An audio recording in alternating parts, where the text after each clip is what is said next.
Once there were two neighbors. They were both poor, but they were friends. One day, one of them said to the other, "I must take my barley to the market today. The sack is very heavy, and the market is far away. I wish I had a donkey, but I don't have enough money to buy one." His neighbor nodded. "And I must buy some new pots in the market today," he said. "They will be very heavy. I will be tired when I come home." "I wish I had a donkey too, but the donkey is expensive. I only have half the money." The first man had an idea. "Listen, my friend," he said. "Let's buy a donkey together.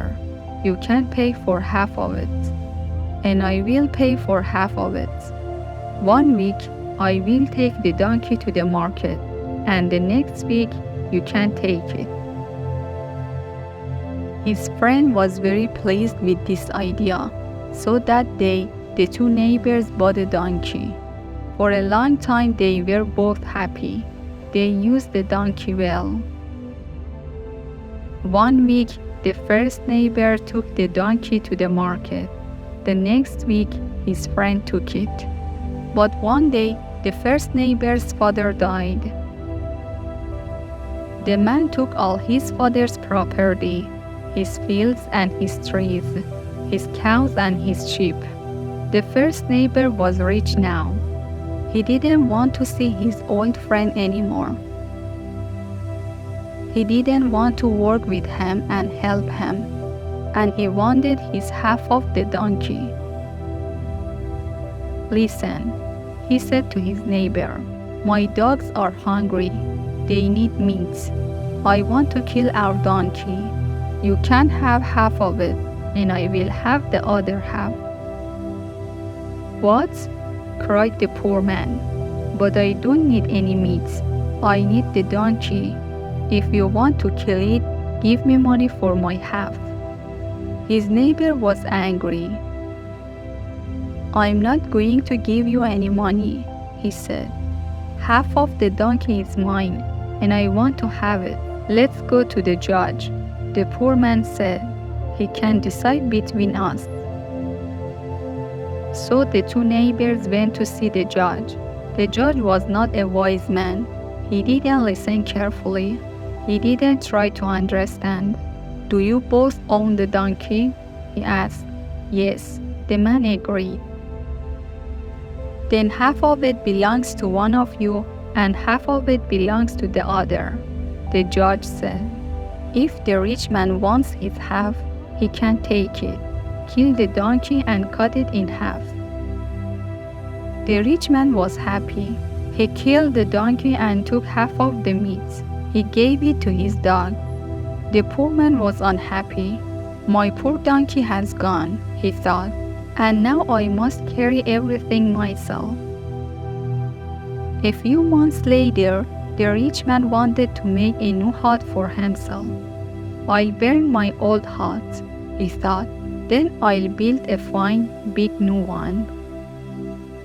He began to carry everything out of his hut. The poor man saw him. "What are you doing?" he asked.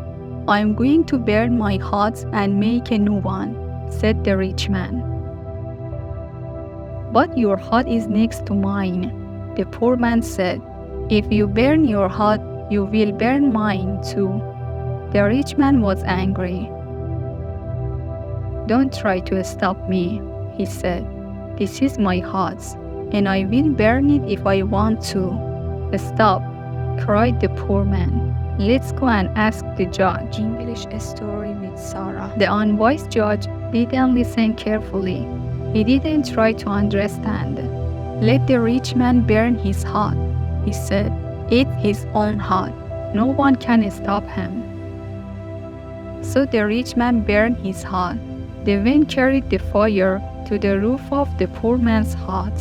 Soon it was burning too. "Look," the poor man cried to the judge, "my neighbor has burned my hut. He must pay me." "No," said the judge, Your neighbor burned his own hut. The fire burned your huts. Your neighbor can keep his money. Now the poor man was very unhappy. He had no donkey and no hut. All he had was his field. Every day he worked in his field. Every night he slept under a tree. It was nearly harvest time now. In the poor man's field there was a good crop of chickpeas. The poor man worked hard in his field. He pulled out the weeds. He frightened away the birds. One day the rich man's son came to visit him. They passed by the poor man's field. Chickpeas, they cried. Look, they are delicious. They ran into the field and began to pick the chickpeas and eat them. They ate and ate. Soon all the chickpeas were gone. The poor man saw them from far away. He ran quickly to his field. What are you doing? He said. Where are all my chickpeas? Give them back to me. We can't give them back to you, they said. We have eaten them. Ask our father. He will pay you for your chickpeas. The poor man went to see the rich man. Your sons ate all my chickpeas, he said. Give them back to me. I can't give them back to you, said the rich man, but I'll give you some money to pay for them. I don't want your money, said the poor man. I want my chickpeas and I'm going to take them. Wait, stop, the rich man said. Let's go and ask the judge. So the two men went to see the judge. The judge didn't listen to them carefully. He didn't think about their case. The rich man's son ate all your chickpeas, he said to the poor man, and they must give them back. Cut them open and take your chickpeas. The rich man was very frightened. But my son will die, he said. Please, neighbor, let me give you money. I wanted money when you killed our donkey, the poor man said. I don't want it now. I want my chickpeas. He picked up his knife. I'll build you a new hut, the rich man said. I'm sorry I burned your old one. I don't want a new hut, the poor man said. I want my chickpeas. He began to sharpen his knife on a stone. No, no, please, wait, cried the rich man. Let's go and see the elders. Please, my old friend, let the elders decide. So the two neighbors went to see the elders. The elders talked for a long time. At last they called the two men to them. You were wrong, they said to the rich man. You refused to pay your neighbor for your donkey. You burned his hut, and your children ate his harvest. Then they turned to the poor man. But you want to kill your neighbor's sons, they said. That is wrong too. Here is our decision. The rich man must give to the poor man half of his property, his trees and fields, his cows and sheep. Then you can live together in peace. So the rich man gave the poor man half of all his property. They lived together happily, and they never quarreled again.